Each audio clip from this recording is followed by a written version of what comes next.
안녕하세요. 저는 얼마 전 남편과 헤어지고 솔로가 된 30대 돌싱이에요. 혹시 말 한마디로 천냥빚 갚는다는 속담 다들 아시나요? 제가 들려드릴 사연은 말 한마디로 천냥빚도 만들 사람의 이야기랍니다. 솔직히 서로 다른 두 가문의 사람들이 만나서 새로운 가정을 꾸리는 이상 모든 것이 딱 들어맞지는 않는다고 생각해요. 분명히 맞지 않는 부분도 있고 이해할 수 없는 부분도 있겠지만 그걸 조율하며 사는 것도 결혼 생활이라고 생각하거든요. 저는 33세 결혼을 했으니 그리 철없는 시절에 결혼한 것도 아니어서 이해하고 양보하면 다 잘 될 거라고 낙천적으로 생각했어요. 그것만으로 해결되지 않는 일들이 충분히 있다는 걸 그때는 알지 못했거든요. 사실 저와 남편의 만남도 남들이 보기엔 독특하게 시작됐어요. 서로가 홀로 떠난 여행지에서 만나게 됐고, 돌아와서 다시 만나 사귀게 됐고, 결혼까지 하게 된 케이스였거든요. 그래서 그런지 처음부터 우리는 운명이 아닌가 하는 생각에 잔뜩 사로잡혀 있었던 것 같아요. 그래서 평소 잘하지 않는 실수를 하게 된 건지도 모르죠. 저는 평범한 회사원이었고, 남편은 작은 가게를 운영하는 젊은 사장님이었어요. 친정도 시댁도 고만고만하고 잘 사는 편은 아니어서 결혼하기에도 무난했어요. 그렇게 결혼했는데 아이는 금방 생기지 않더라고요. 그래도 저는 그렇게 급하게 굴지 않았어요. 지금 생각해보면 생각보다 만만치 않은 시댁 식구 때문에 아이를 낳는 게 나중에 힘들지도 모른다는 어떤 예감이 들어서 애가 생기지 않았던 건지도 몰라요. 물론 그런 것 때문에 아이를 낳지 않으려 애쓴 건 아니었어요. 오히려 애는 썼지만 생기지 않았으니까. 왜 그런 생각을 했냐면 결혼 후에 드러난 시댁 식구들과 남편의 민낯 때문인데요. 남편은 결혼 전에는 자상하고 친절한 가정적인 사람이라고 생각했는데 결혼하고 나니 힘든 상황이 오면 먼저 발을 빼는 사람이더라고요. 특히 저와 시모가 다투게 됐을 때는 빛보다 빠르게 그 현장에서 사라지는 게 남편이었거든요. 그리고 일이 어느 정도 해결될 때쯤 조용히 모습을 드러내는 그런 사람이었어요. 시모는 말투가 직설적이고 생각 없이 말하는 타입이었어요. 그리고 시부는 우리에게 주는 건 없으면서 매번 우리가 버는 걸 뺏어가는 사람이었고요. 솔직히 그런 것들이 다 싫었지만 이미 결혼을 했고 죽어도 이 집 귀신이 되자 싶은 마음으로 시댁을 이해하려 했지만 결국은 이해하지 못하고 헤어지게 되더라고요. 그날은 바야흐로 시모의 생일이었습니다. 제가 결혼하고 나서 4번째로 맞이하는 생일이었죠. 결혼 생활 4년치의 경험이 쌓이니 아무래도 피해야 할 것들은 미리 피하는 요령이 생기더군요. 그게 바로 시모와의 대화였어요. 시모는 항상 한마디 덧붙이는 말 때문에 항상 사람들 기분을 언짢게 만드는 재주가 있으셨거든요. 솔직히 처음에는 화나서 혼자 열폭하기도 했는데 이쯤 되니 굳이 말을 섞지 않으면 된다는 걸 깨닫게 되더라고요. 그래도 순간 방심하면 시모의 수다에 넘어가 결국은 기분 상한 소리를 듣게 되는 경우가 종종 있었습니다. 이번 시모의 생일에는 올 가족이 많았어요. 작년에 결혼한 시동생네와 막내 아가씨 그리고 첫째 아가씨는 쌍둥이까지 데리고 와야 했거든요. 인원이 늘어난 만큼 챙길 게 너무 많아져서 그러면 이러지 말고 밖에서 사 먹자는 이야기가 나왔어요. 형제 자매들끼리 먼저 이야기를 하고 시부모에게 이야기를 해서 의견을 조율한 거죠. 여기까지는 아무런 문제가 없었어요. 생각보다 부드럽게 넘어갔으니까요. 작년까지는 제가 생일상을 차려드렸는데 이번부터 못하게 됐으니 일부러 좋은 한정식 집에 예약을 하고 우리가 돈도 더 많이 내기로 남편과 이미 이야기가 다 끝난 상태였어요. 그런데 코스 요리가 끝나고 식사로 미역국이 나왔을 때 시모가 부릉부릉 시동을 걸더군요. 이렇게 밖에서 먹으니 새롭고 맛있어서 좋긴 하네. 첫째가 작년까지 챙겨주긴 했지만 아무래도 전문 한정식 집에는 못 미치지. 그렇지 않니 둘째야? 내 음식 솜씨가 나쁘다는 말을 하고 싶으면 제게 말하면 될 일을 굳이 둘째 며느리인 동서에게 말하는 것이 딱 어머니식 화법이었어요.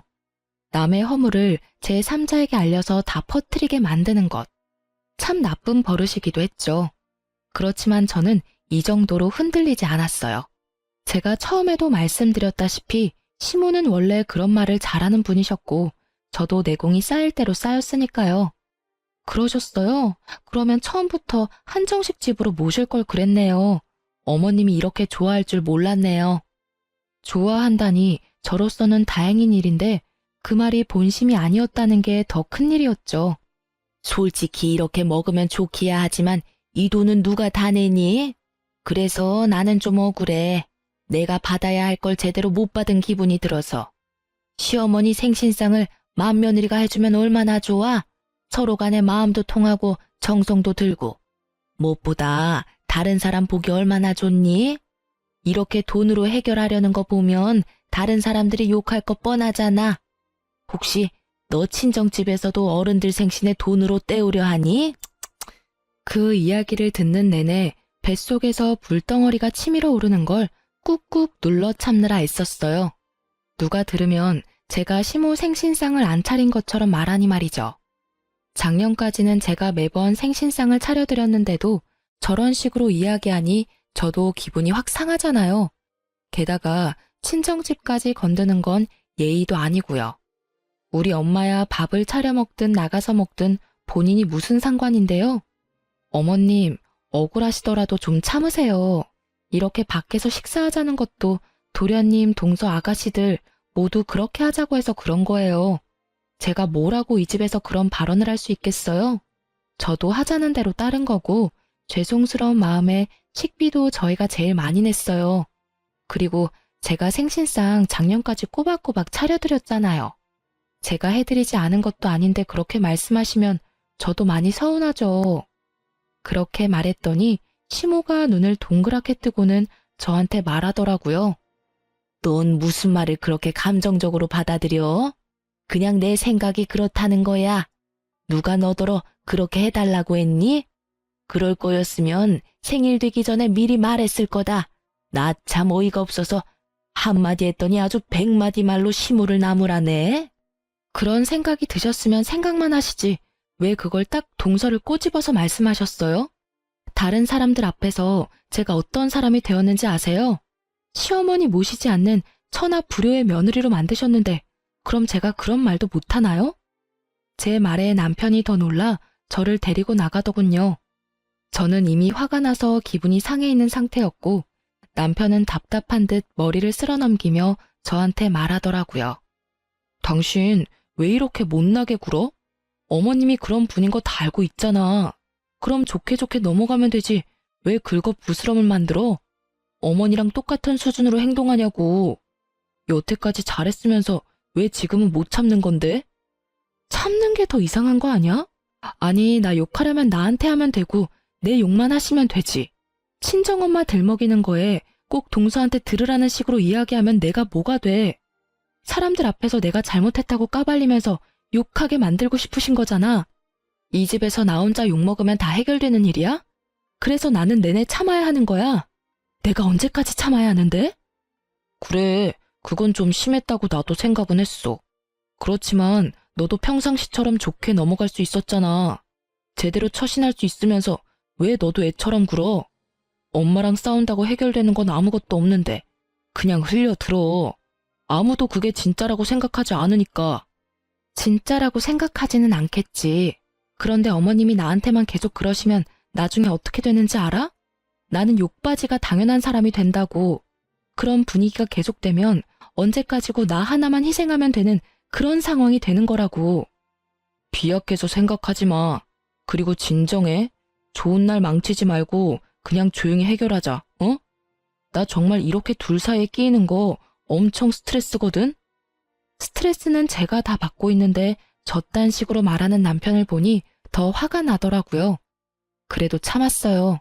그래, 원래 그런 거다. 그런 사람이다. 그렇게 생각하며 다시 돌아왔는데 시모가 아주 눈물을 흘리며 피해자 행세를 하고 계시더라고요. 넌 어떻게 나한테 그런 말을 할 수가 있어? 네가 나를 평소에 그렇게 생각했으니 그런 말을 내뱉었겠지. 너한테 내가 시어머니이긴 하니? 어떻게 동네 지나가는 아줌마들한테 하는 것처럼 화를 낼 수가 있어?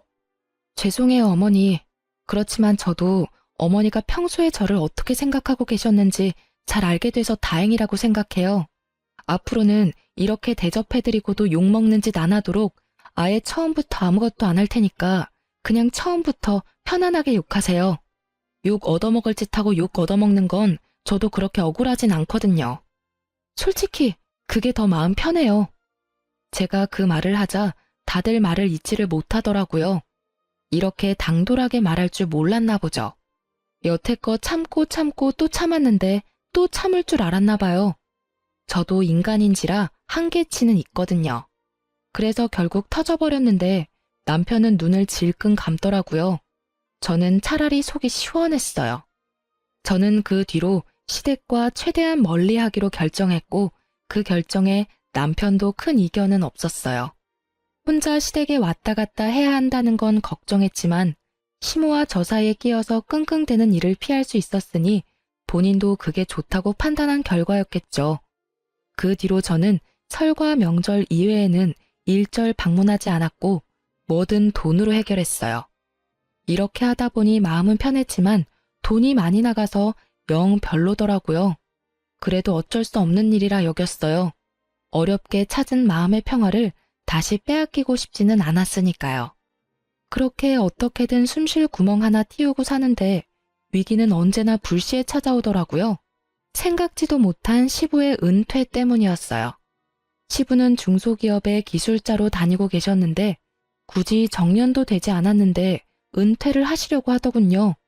몸이 힘들다는 말도 지나가며 몇 번 하셨고 본인이 하고 싶어하는 의지도 없어 보였어요. 연세가 있으시니 그러려니 했는데 정말로 퇴사를 결정하고 나올 줄은 저희도 몰랐죠. 솔직히 시부가 퇴사하고 나온 건 어쩔 수 없는 일이긴 했는데 결국 그 다음 달부터 저희 쪽에 커다란 위기가 닥쳤어요. 바로 시부가 여러 가지 명목으로 저희한테 돈을 달라고 하는 것이었죠. 처음에는 병원비, 보험비 같은 거였는데 그걸 드리기 시작하니 통신비나 기름값 같은 것도 원하시더라고요. 별 생각 없이 드렸는데 그게 몇 달 이어지니 매달 그걸 당연하게 요구하시더라고요. 마치 두 집 살림을 차린 것처럼 돈이 한정없이 빠져나가는 게 느껴지기 시작하자 저도 남편도 마음이 급했죠. 결국은 남편에게 형제 자매들의 도움을 좀 받자고 이야기했어요. 남편도 그 생각을 하고 있었고요. 그래서 서방님과 두 아가씨에게 남편이 단체톡을 했어요. 아버지가 퇴사를 하셨으니 우리 사남매가 같이 돈을 모아서 내자고요. 그런데 다들 반응이 시큰둥하더라고요. 급해진 남편이 둘째 내외에게 전화를 걸었어요. 아버지 퇴사해서 우리가 돈 좀 보태서 드려야 해. 노령연금도 아직 나올 때 안 돼서 급해. 형, 우리가 왜 그걸 내야 되는데? 그건 다 마지가 해야 할 일이잖아. 어차피 장남이라서 받을 재산도 많으면서. 야, 너 말 그따위로 할래? 아버지 어머니 오래오래 사시면 재산이 남아있기나 할 것 같아. 변변한 사망보험금도 없으신데 장례 치르고 나면 돈 다 나가고 없지. 빚 안 진 게 천만다행이라고. 그런 상황에 내가 재산을 많이 받을 거라고? 말이 되는 소리를 좀 해. 맞아요. 그게 어떻게 마지가 당연히 해야 되는 일인데요? 그래서 말씀드리기 전까지 몇 달을 이 사람이 돈 내주고 있었잖아요.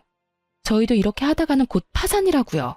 아니, 자식이 넷인데 어떻게 하나가 다 부양을 해요? 결국은 저도 합세에 싸워서 시동생도 돈을 같이 내기로 했어요. 두 아가씨들도 처음에는 난색을 표했지만 조금이라면 가능하다며 10만 원 정도씩은 내기로 했어요. 잘 걷어지거나 다들 흔쾌히 내는 것은 아니었지만 그래도 저희의 부담이 어느 정도 줄어들어 다행이라고 생각했죠.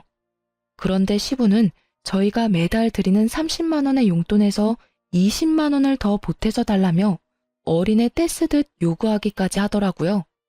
전화 통화할 때마다 닥달하는데 진짜 노이로제 걸리겠더라고요.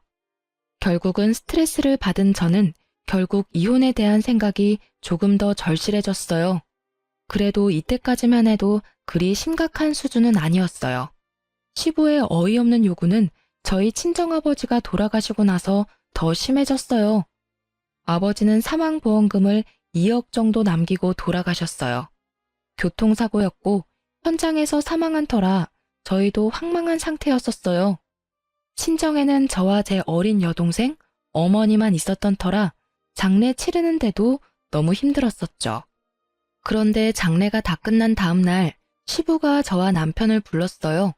무슨 일인가 싶어 시댁에 갔더니 시부가 무척 궁금한 표정으로 묻더군요.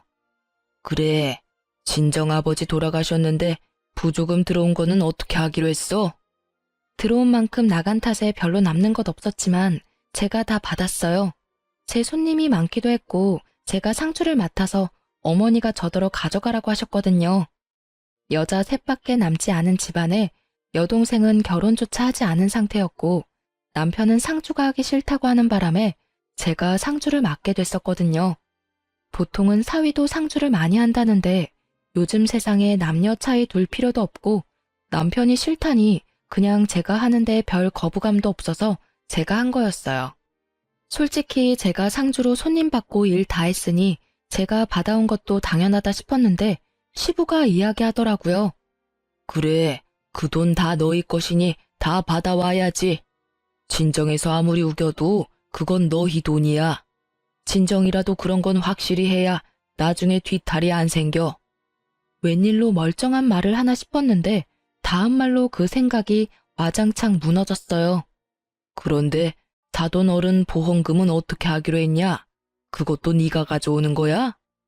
가족이 셋뿐이니 셋이서 나누기로 했어요. 별 생각 없이 던진 말이었어요. 그렇게 하기로 결정이 된 상태였고 친정엄마가 저한테 7천만 원을 주기로 하셨어요. 그래, 그렇게 해야지. 당연한 일이야. 사망보험금도 다 같이 나누는 게 맞는 일이지. 그렇게 말하는 시부를 보며 왜 저런 당연한 말을 하시지 싶었는데 그 다음 날부터 시부에게서 전화가 왔어요. 아유, 며느라가 내 차가 요새 말을 안 들어. 어떻게 고치긴 해야 할 것 같은데 돈이 많이 들 것 같아서 고민이구나. 어떻게 해야 좋겠니? 차가 고장 나셨어요? 일단 그이한테 전화해서 물어보는 게 더 빠를 것 같아요. 제가 차를 몰지 않으니 차에 대해서 잘 모르거든요. 차에 대해 전혀 모르는 저한테 전화를 하시길래 남편에게 전화해보라고 했는데 그 다음 날부터 남편은 차를 사야 한다는 시부의 닥달에 시달린다며 저한테 하소연을 하더라고요. 시부는 무조건 차를 사야 한다는 의견이었는데 남편이 시부 차를 정비소에 가지고 갔지만 특별히 문제가 많은 건 아니더라고 하더라고요. 오래된 것만 몇 개 바꾸면 문제없고 돈도 많이 나오지는 않는다고 했는데도 시부는 막무가내로 차를 바꿔야 한다고 고집을 피웠죠.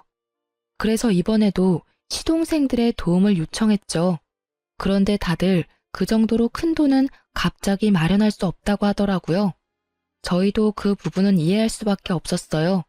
갑작스레 목돈을 달라는 것도 너무한 일이잖아요. 아파서 수술비가 모자라서 그렇다면 당장 어떻게든 마련해보겠지만 그런 상황도 아니었으니까요. 결국 저와 남편은 시부를 만나서 말했어요.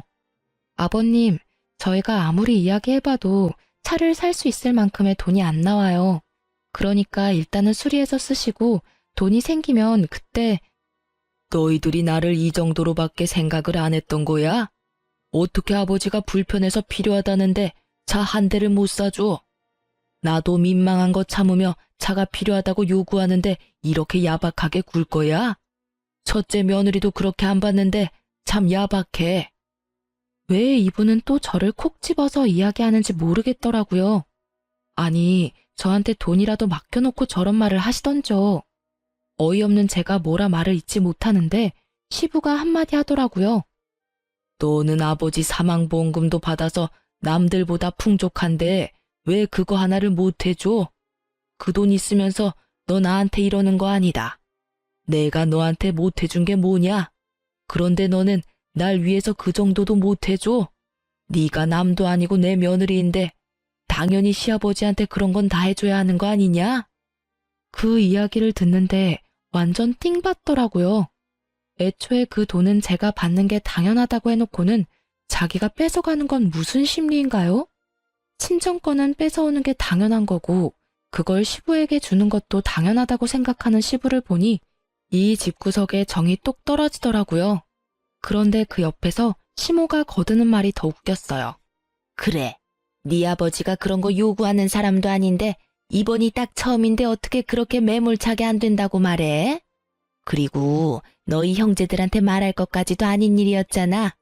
너희 선에서 충분히 해결할 수 있는데도 온 동네 다 이야기하고 다녀서 우리가 얼굴을 못 들고 다녀.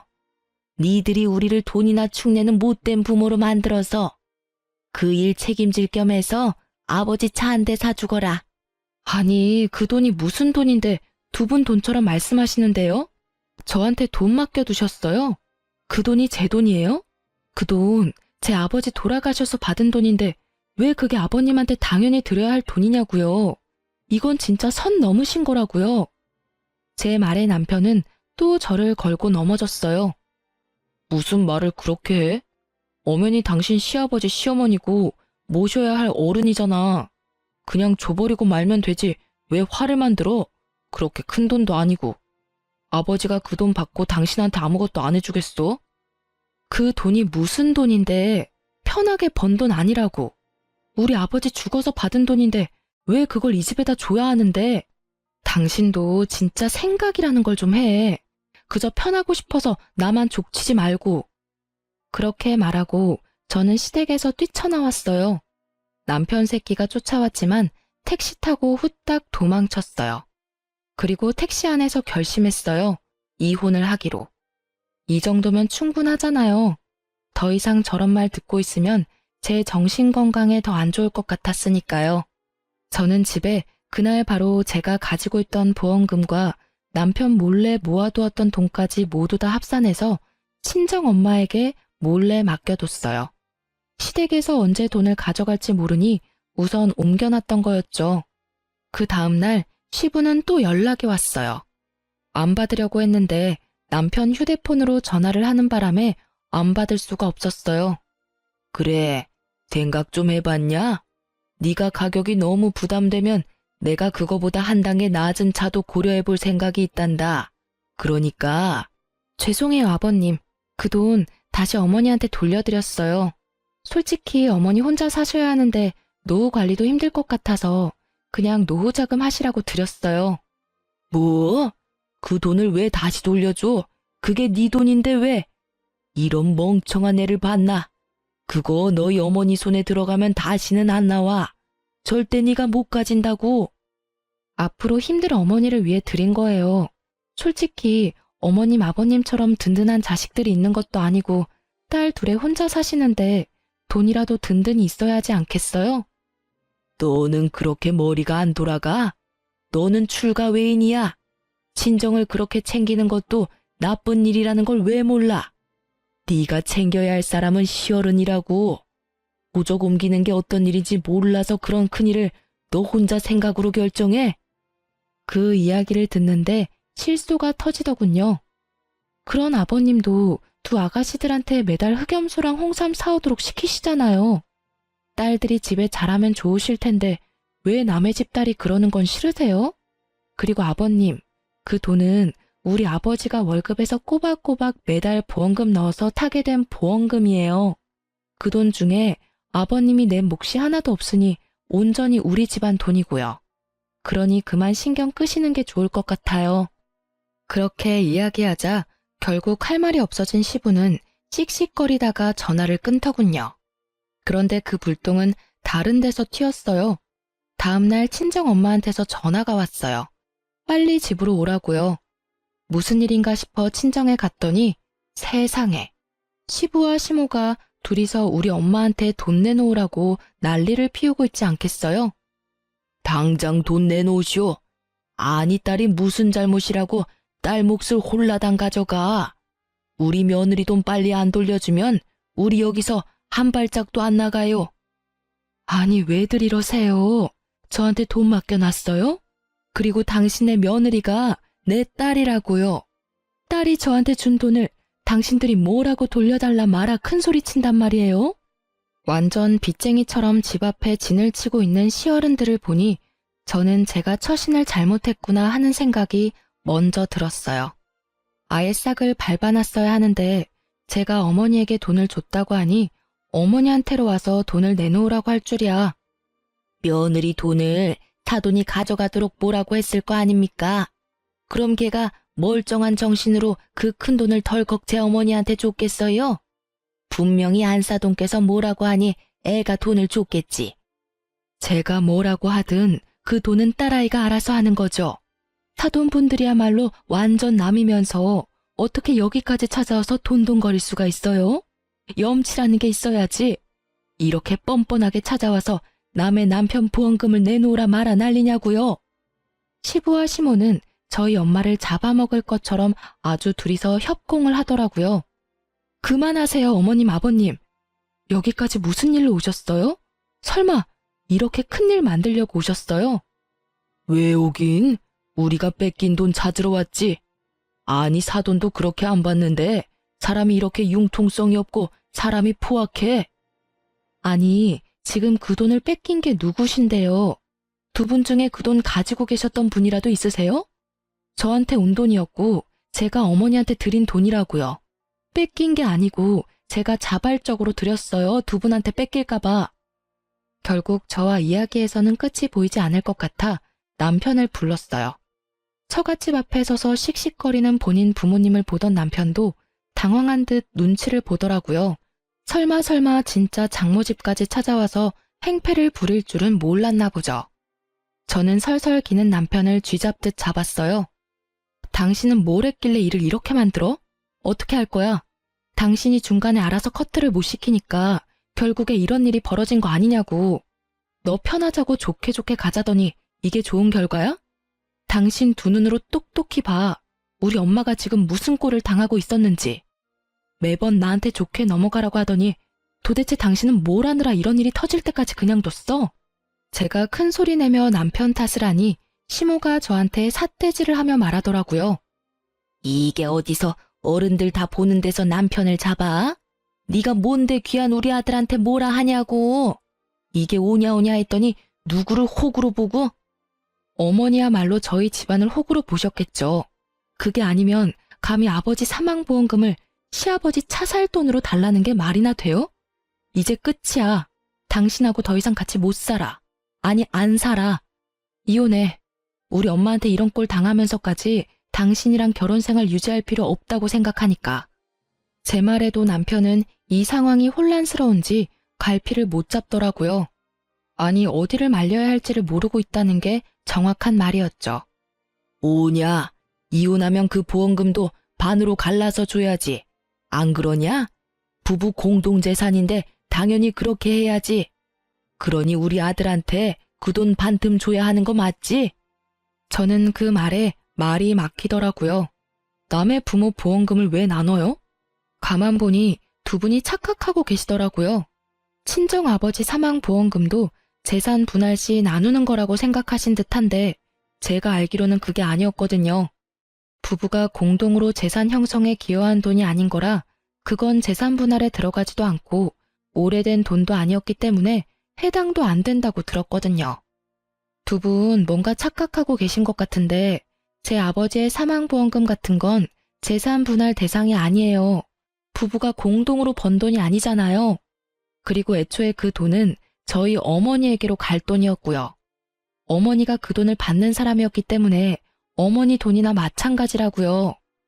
제가 시부모에게 그 말을 해줬는데도 두 분은 제 말을 거짓이라고 말하며 우기더라고요. 네가 우리한테 거짓말하는 거 모를 줄 아니? 재산 분할하려면 그런 돈도 다 포함해야지.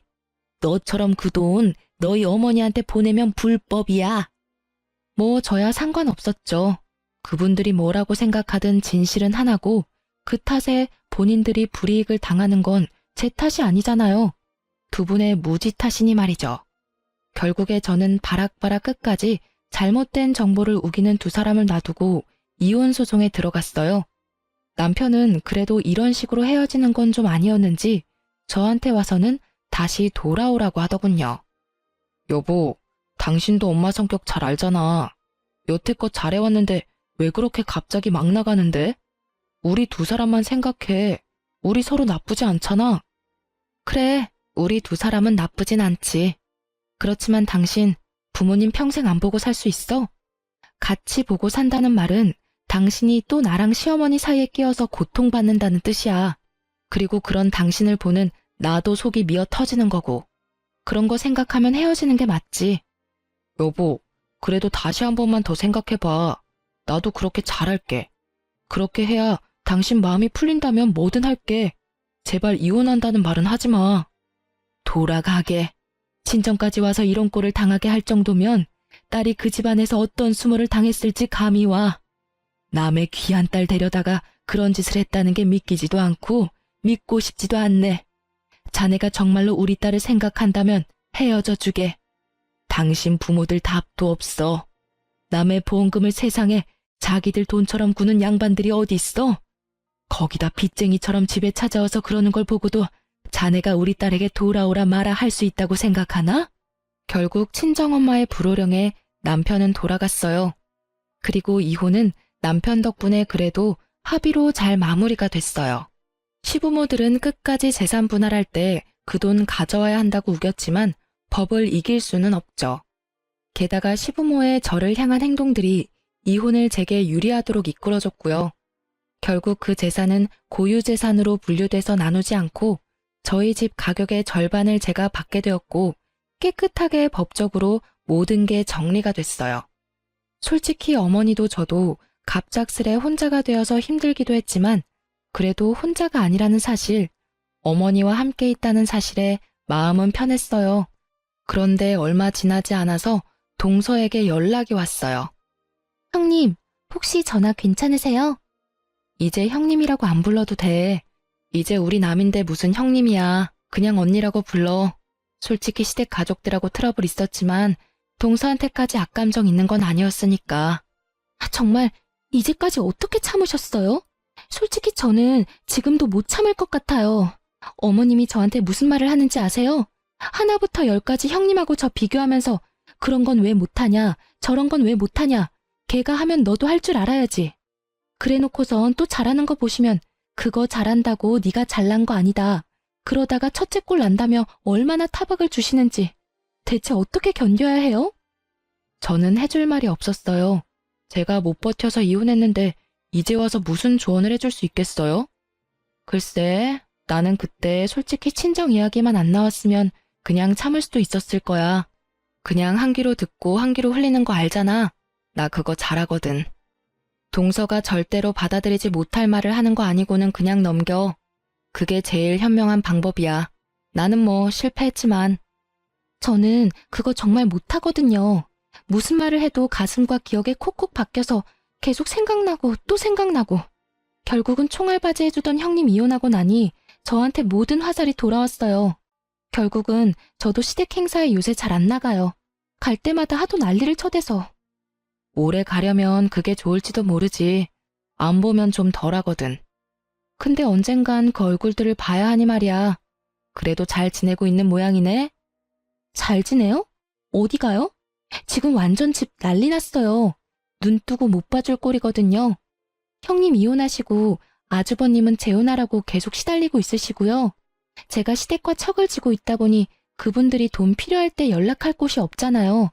결국 두 아가씨한테 이거 사느라 저거 사느라 하는 바람에 두 분도 아예 부모님이랑은 연 끊고 지내고 있어요. 그나마 남매들이 사이가 좋아서 이리저리 연락하고 지내서 다행이지. 아니었으면 아예 뿔뿔이 흩어져서 안부 인사도 못하고 지낼 뻔했다니까요. 동서의 이야기를 들으니 본인들이 한 일들에 대한 벌을 지금 받고 있는 것 같더라고요. 자식이 자기 소유이고 자식들 돈이 내 돈이라고 당연하게 생각하는 시댁 어른들의 마인드는 정말 요즘 같은 세상에서는 있을 수 없는 거니까요. 그렇게 동서와의 연락도 그걸 끝으로 더 이상 오지 않았어요. 그리고 그 후 1년이 더 지났을 때 친정엄마와 마트를 가다가 전 시모와 마주친 적이 있었거든요.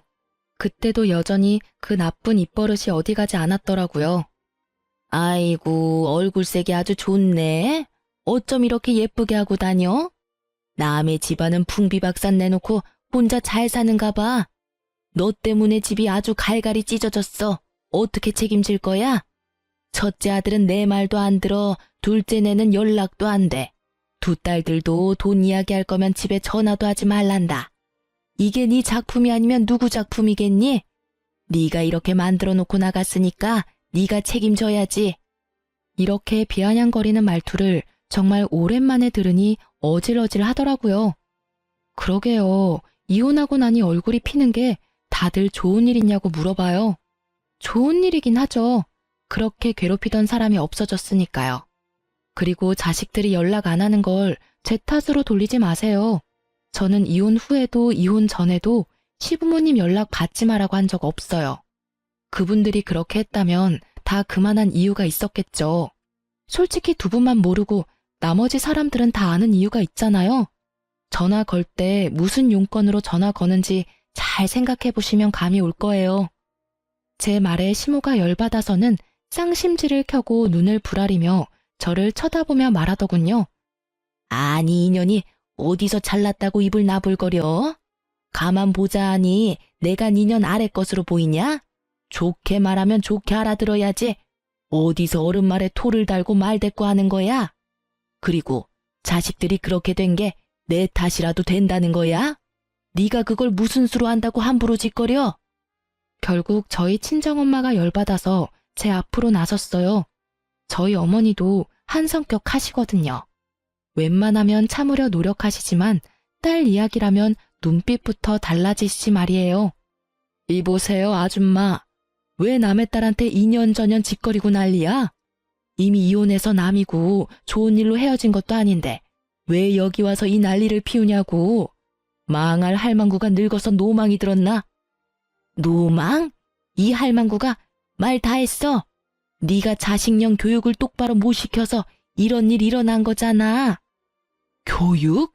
아줌마야말로 자식들한테 잘했으면 일이 이 지경까지 왔겠어? 그 집 자식들 다 떠난 게 왜 우리 딸 잘못이야? 당신들이 하도 잘못을 많이 했으니 자식들이 다 꼴 보기 싫어 떠난 거지. 웃기지도 않아. 자기가 잘못해놓고 남한테 왜 덤탱이야? 뻔뻔한 것도 유전인가? 아니 보자 하니까 말을 함부로 하네. 당신이 뭔데 남의 자식들 운운하고 지랄이야? 그러는 당신이야말로 한 번만 더 내 딸한테 그런 욕설 퍼부으면 명예훼손죄로 고발할 거야. 할망구 정신이 나갔나 봐? 어디서 미친 소리를 삑삑거려? 결국은 주변 사람들이 다 들러붙어서야 두 분을 떼어놓을 수 있었어요. 그만하세요. 여기는 바뀌고 이럴수록 소문나서 손해보는 건 두 사람 모두인 거 알고 계시죠? 그리고 어머님, 저희는 이미 남이고 법적으로 모든 게 해결됐다고 생각해요. 그러니까 저희랑 마주치더라도 그냥 무시하세요. 굳이 아는 척해서 부스럼 만들지 마시고요. 저는 솔직히 말하면 어머님이나 아버님하고는 마주치고 싶지도 않은 사람이에요. 얼마나 제가 시달렸는지 두 분은 모르고 계시니까요. 이렇게 직접 말씀드리는 겁니다. 저희 모녀 말고 본인들 앞가림이나 신경 쓰세요. 아시겠죠? 아예 상종도 하기 싫으니 서로 무시하자는 제 말에 열이 받았는지 시모가 부글거리더니 곧 사그라들었어요. 왜냐면 주변에 모인 사람들이 모두 수군거리기 바빴거든요. 누가 잘잘못을 했는지를 따지면서 말이죠. 결국 그 자리에서 얼굴을 붉히며 떠난 건 시모였어요. 이미 어떤 짓을 했는지 동네에 소문이 파다했거든요. 그러게 자식들한테 잘했으면 이런 일 없었을 거고 남편도 알아서 저와 시모 사이 잘 중재했더라면 이렇게까지 될 일도 아니었어요. 나중에 엄마가 소문 하나를 들었는데 남편이 시모 등살에 재혼하려고 했지만 저런 시모가 붙어 있어서 재혼이 계속 불발됐나 봐요. 거기에다 남편 본인은 시모와 아내 사이에서 조율하는 게 힘들었었으니 다시는 그 경험을 하고 싶어 하지 않아서 재혼 생각은 아직 없는데도 시모가 계속 여자를 붙여주니 골치가 아픈 상황인 듯 하고요. 그리고 시모와 시부의 행동이 소문이 다 난 탓에 소개받은 여자들도 자식들과 영 끊고 사는 시어른 독박 부양해야 된다는 걸 깨닫고는 점점 소개해주려는 사람도 사라졌다고 하더라고요. 그러니 며느리를 돈줄로 생각하면 안 되는 거였죠. 이렇게 소문날 거 왜 그렇게 난리법석을 떨었는지. 저와 남편 사이에 아이가 없었으니 혼자가 된 것도 나쁘지만은 않았어요. 만약 애가 있었다면 더 크게 힘들었을지도 모르고 이렇게 이혼을 결심하는 것도 힘들었을 거예요. 그렇지만 만약 똑같은 일이 벌어났다면 이혼을 하지 않겠다는 결정은 없었을 게 확실해요. 만약 내 아이가 있었더라면 그 아이에게 또 다른 불똥이 튀었을지도 모를 일이잖아요. 현재는 욕심 많고 말버릇 나쁜 시부모 때문에 제 인생에 이혼 경력이 한 줄 생기게 된 건 참을 수 없을 만큼 짜증이 날 뿐이에요. 지금 생각해보면 그런 말이 있잖아요. 말 한마디에 천냥빚도 갚는다는데 시부모들은 말 한마디로 천냥빚을 얻을 사람들인 거죠. 그래도 그런 사람들에게서 빨리 벗어날 수 있었던 것만으로도 지금은 감사하게 생각하는 중이랍니다. 그리고 항상 생각해요. 말하기 전에 한 번 더 상대방을 생각하기. 오해가 생기기 전에 얼른 풀어주기. 민감한 이야기는 몰래 하기. 그런 버릇이 시모 덕분에 생기게 된 거라 그 부분만큼은 감사해요. 살아있는 경험으로 얻게 해준 능력이니 말이죠. 그리고 시부 덕분에 경솔하게 말을 꺼내는 일도 없어졌으니 참으로 고마운 일을 하시기도 했죠. 저희 시부모님 사연 어떻게 들으셨나요? 정말 사소한 것에서부터 시작된 일들이 결국에는 이혼까지 가게 만들었다는 게 어떻게 보면 참 신기하기도 해요. 말 한마디, 행동 하나 그런 것들이 상대방에게 크게 영향을 미칠 때도 있잖아요. 저에게는 두 시어른의 행동이 제게 이혼이라는 결정을 하게 만든 가장 큰 영향을 끼쳤다고 생각해요. 그래서 지금도 언제나 말은 조심스럽게 하고 다닌답니다. 사연 들어주셔서 너무 감사하고 앞으로 이런 글을 쓰지 않게 행복하고 즐거운 생활만 할 수 있도록 노력하도록 할게요. 그럼 안녕히 계세요.